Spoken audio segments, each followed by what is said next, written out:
First on the lineup, the Ghana Revenue Authority will investigate and refund all wrongful deductions from customers' mobile money wallets during the first day of the implementation of the electronic transaction levy, Elevy. There were some technical hitches experienced by some customers on the first day of implementation on their various networks.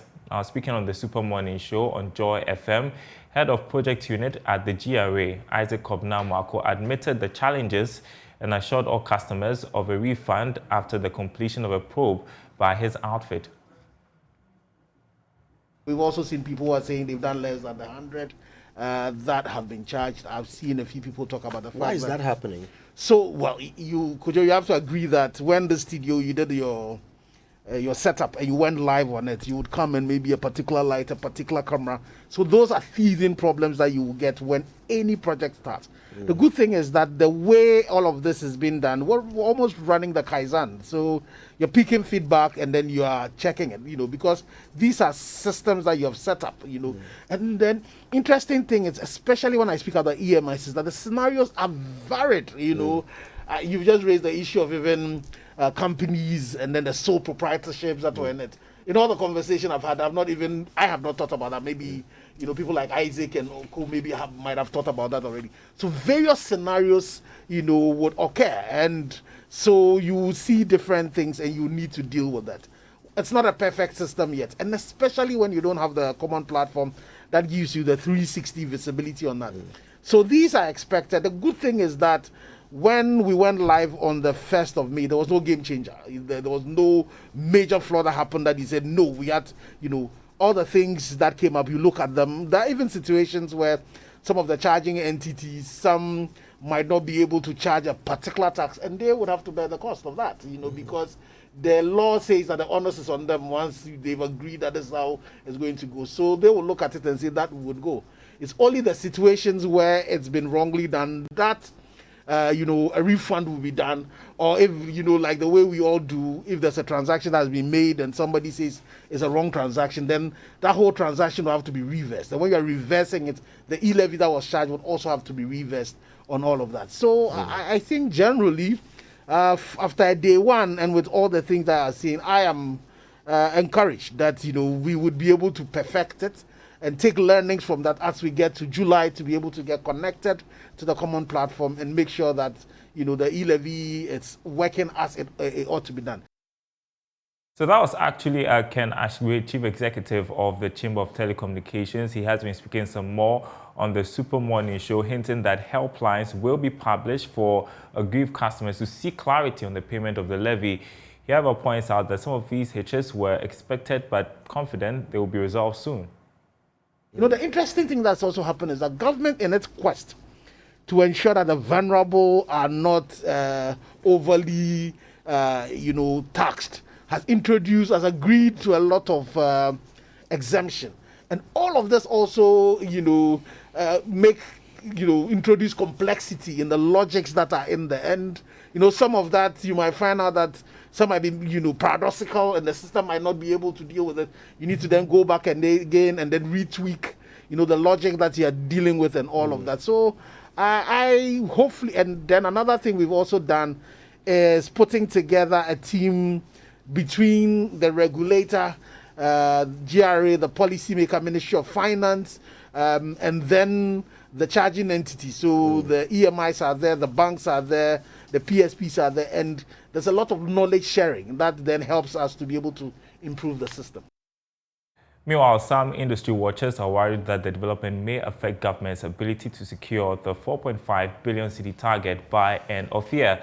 Let's bring in Dr. Patrick Assuming, who is an economist. Thanks for your time this holiday. Your impressions, first of all, about the implementation of the e-levy so far.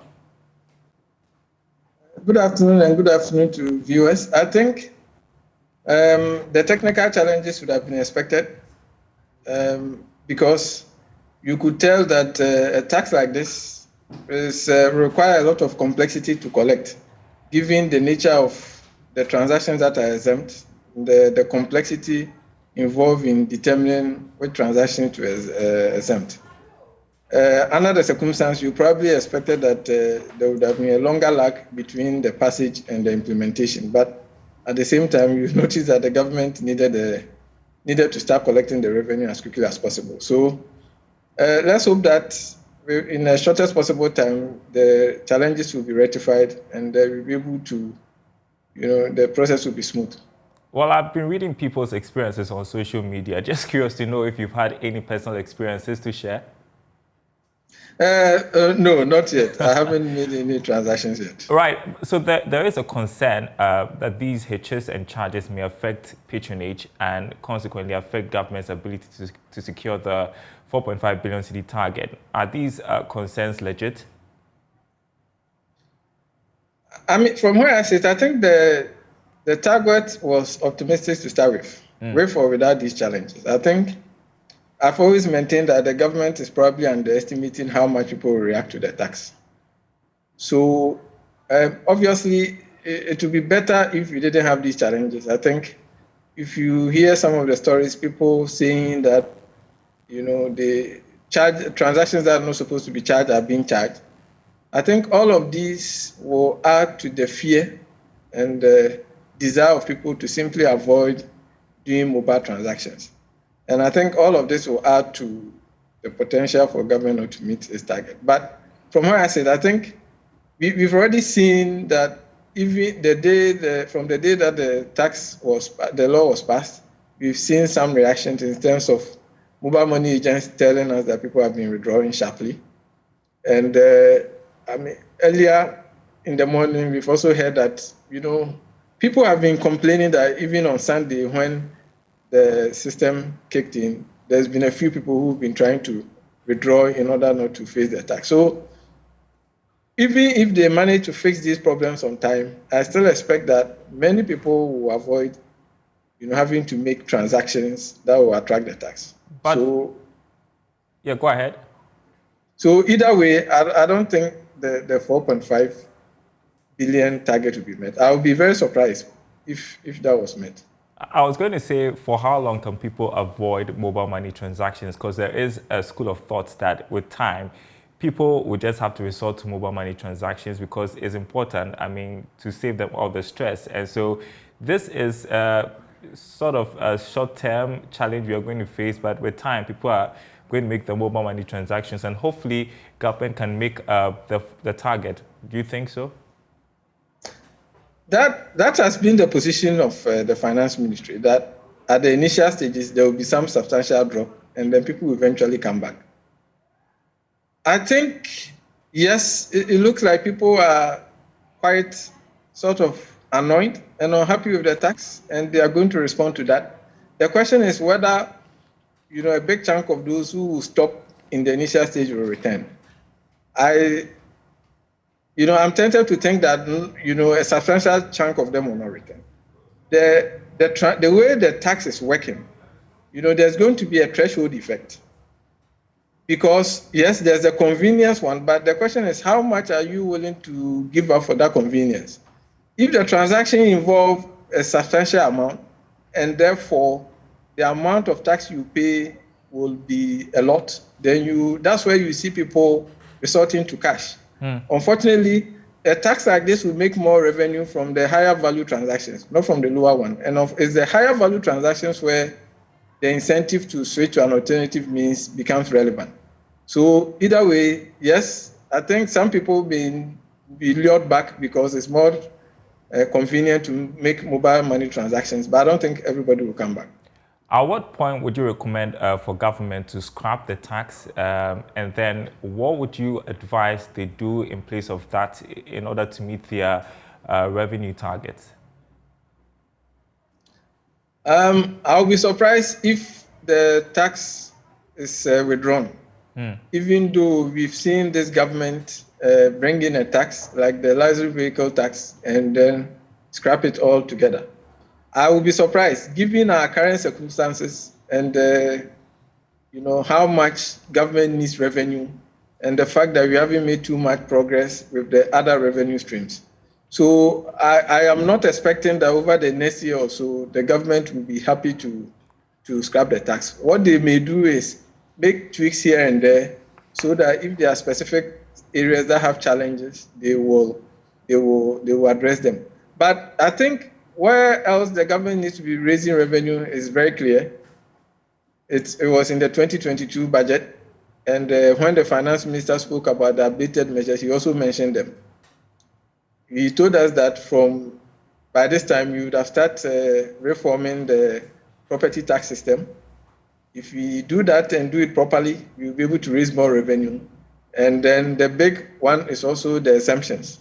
So the finance minister is imploring the parliament to pass the exemptions bill. If they manage to pass the exemptions bill, and they've addressed the major loopholes that the exemptions are causing us, then we'll be able to raise more revenue. But in the medium term, in the immediate term, I don't expect that the government will scrap this particular tax, however unpopular it might be. Dr. Patrick, assuming it's supposed to be a holiday, but I understand you have a busy day. So I want to thank you so much for making time for us tonight, this afternoon, rather, on the marketplace. I appreciate your time, and happy holiday. Thank you. Thanks for having me. And you're watching the marketplace. Let's turn to fuel prices, because prices of petroleum products are expected to go up beginning today. This is in line with the 2-week review of prices by oil marketing companies. Here's George Yafi's report. Based on what we have picked up from the bulk oil distribution companies, diesel will witness the highest jump in price per litre. It is expected to go up by some 29 pesos. This should mean that if you are working with the current price codes of GOIL, a litre of diesel should be sold at around 10 Ghana cedis, 94 pesos, while petrol, on the other hand, would go up by 4 pesos.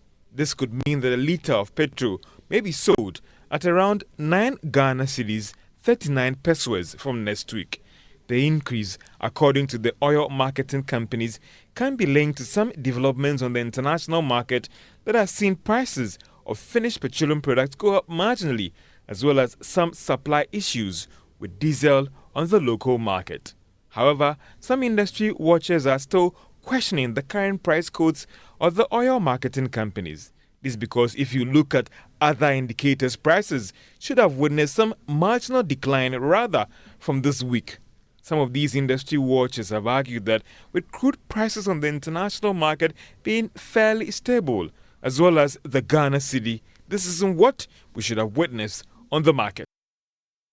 While the fate of the Tema oil refinery, the country's only crude oil refinery, is still uncertain as the search for potential strategic investors to turn things around continues, the entity in 2020 recorded a loss of more than 159 million cedis, according to the state ownership report. Speaking to Joy Business on the way forward for the oil refinery, Minister for Public Enterprises, Joseph Kudjo, said discussions are still ongoing with the Energy Ministry to get a potential investor with the kind of investment required for restructuring the company. The oil refinery, critical role it plays, yes, can refine our products. And the investment requirement to achieve that, you don't have an idea. So at the moment, I know the Minister of Energy is engaging, receiving proposals from potential strategic investors for restructuring. So we're looking at that window where the strategic investors will bring in the necessary funding, the necessary technologies and so on, for it to, how do I put it, operate as expected. But that is, at the moment, it is not operating at the level of what we desire. So that restructuring is a plan. So then are we still going to be pushing resources to them? Listen to this. Imagine yourself having a building. You have a building. I mean, some of these things, because we all have reasonable thinking. When you have a building, dilapidated, sitting there, and people are stealing furniture, stealing the glass louvers, would you put a security man and pay him even though the building is not bringing you rent? Will you do that? If you do that, then use it to measure what is happening at the Oil Refinery. That's common sense for me. Are you getting me? If you do that as a reasonable person, Then the state is also an entity, just like you as an entity. Looking at your assets that is not bringing you the rental income, what will you do? Until you get the money to renovate for it to earn the rent you want, would you leave it? If no, then let's be reasonable as citizens and expect what is happening as a meantime whilst you deliver a long-term. You're watching The Marketplace. Still to come, Indigenous Healthcare company MFarma challenge to help offer solutions to healthcare needs using technology. We'll bring you more from the launch of the annual impact report. Push for technology-based, patient-centered, and community-focused approaches that can meet the needs of patients irrespective of location or financial status.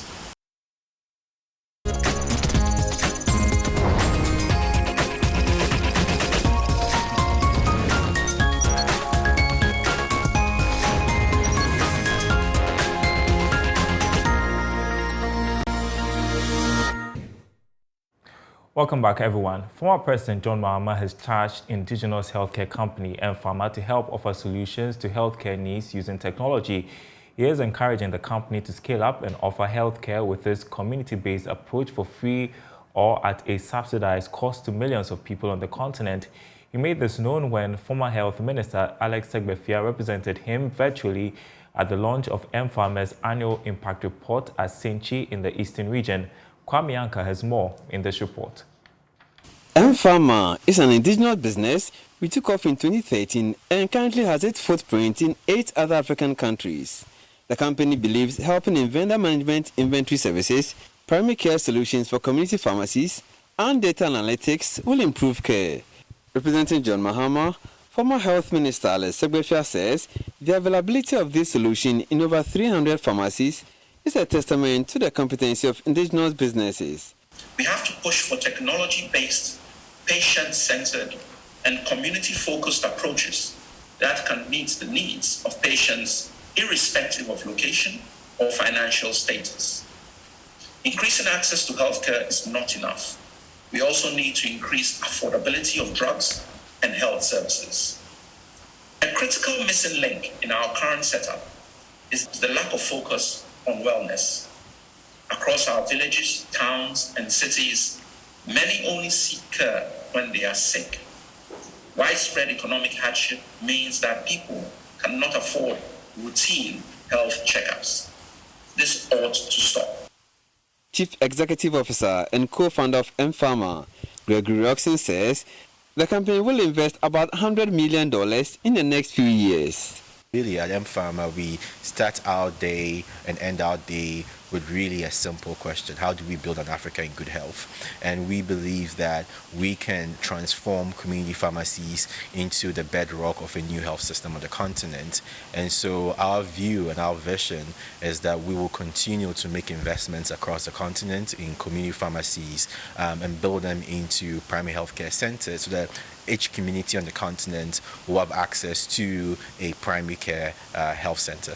I mean, we've invested over $40 million in the infrastructure since we started. And over the next 3 years, our goal is to actually double that and invest about $100 million to really become the most comprehensive healthcare infrastructure on the continent. Chief Product Officer and co-founder of MFarma, Daniel Shukumas, believes deployment of their software, Bloom, plays a crucial role in healthcare delivery. See the network grow to over 200 facilities, and to see the software that we sit down to build every day being not only deployed in these pharmacies, but used to actually impact the lives of people every day and to even save lives is an immense joy for me and for the whole team. As we look into the future in the next 5 years or so, I expect to see even more of this, right? I expect to see more pharmacies, more deployments of Bloom, our pharmacy management software, in these facilities, with more engagement from everyone from the MCAs, the medical counter associates, to pharmacists, to doctors, nurses, all getting the data that they need to make real-time decisions and save lives using the tool. Meanwhile, Senior Vice President, Strategy and Business Development, Nakuti, indicates that there are some restrictions affecting expansion. patients are at the center of everything we do. And so in as much as you hear us talk about the work we've done with governments, the work we've done with hospitals, the real goal is to get to patients. And so as we look at the next 3 or 5 years, my CEO mentioned that we're going to raise $100 million, right? Whether that is through equity or debt, either way, the money that's coming in will come from investors who understand the need to scale the solution that we have built. We would love to be in 50 plus markets, but there are various regulations and restrictions that sometimes make it difficult, or at least slow down the process of expansion. That doesn't mean we will not expand, but it just means that sometimes the timeline to expansion can be a little longer than we would like it to be. MFarma, with these solutions, wants to see an Africa that is good in health by increasing access to drugs for all patients at reduced costs and preserved quality. The board chairman of the Hydro Cooperative Credit Union, Joseph Asari Kiteku, has assured members of the cooperative it would continue to put in prudent policies to protect investments and savings. He says the cooperative union has been resilient amid the COVID-19 pandemic and the banking sector cleanup. Mr. Kiteku said this at the commissioning of the Hydro Cooperative Credit Union Netco Tamale Agency. Martina Bugri has more. The Hydro Cooperative Credit Union, established over 50 years ago, was initially set up to offer services to workers in the country's energy-producing institutions. But with time, they have grown leap and bounds, serving outsiders with branches. Currently, the union is the second out of the 546 credit unions in Ghana. Speaking at the commissioning of the Netco Tamale Agency of the union, the board chairman, Joseph Asari Kiteku, outlined achievements they have chalked since the new board took over. The Hydro Cooperative Credit Union has been on its feet and continued to operate over the past 50 years now. This is due to competent and dedicated leadership who have made prudent decisions over the period with the help of members to bring us this far. Here we are to celebrate yet another achievement. Distinguished ladies and gentlemen, it is important to put on record some of the achievements of the current board to give assurance to our cherished members that the safety and soundness of the Hydro Cooperative Credit Union is guaranteed. For the first time in the history of the Hydro Cooperative Credit Union, the board declared and ensured payment of 40% dividend on the net surplus of 7.7 million Ghana cedis. The general manager of the Hydro Cooperative Credit Union, Joseph Gatti, urged members to take advantage of the dividend they make when they buy shares. You have people who are making dividend as high as 10,000, even 15,000, 5,000, 4,000.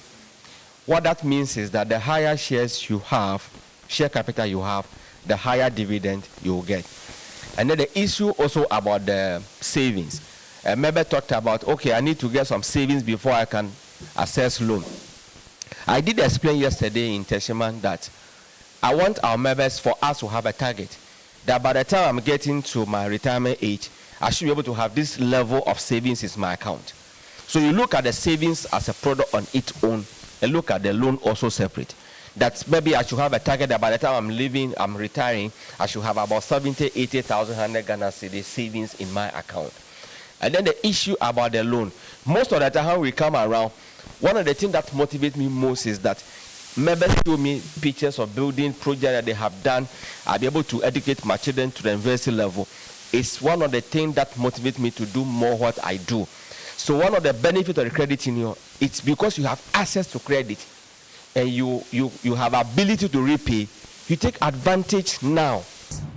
The managing director of Netco, Osman Ayuba, gave a testimony of the benefits of being a member of the union. Credit union, as you all know, is something that I will call a reliever of VRA workers. In fact, I happened to join credit union in 1998. And as a result of my rounds, I was in Sunyani in 97 when the Sunyani people were worrying me. Oh, take it is good. just to let them leave me alone, I registered. And from Kumasi, I went to Akosombo. And I even forgotten I've registered for something like that. I got 6 months, and people were just taking loan. I say, where is that loan to from? They say, are you not a member? I say, yes, I'm a member. I joined in Kumasi. I say, where is your card? I showed my card. They say, you qualify. That report wrapping up the marketplace. Thanks for watching, everyone. More news on our website, myjoyonline.com/business. More on the Elevy over there, myjoyonline.com/business. My name is Darryl Kwao. Thanks for watching.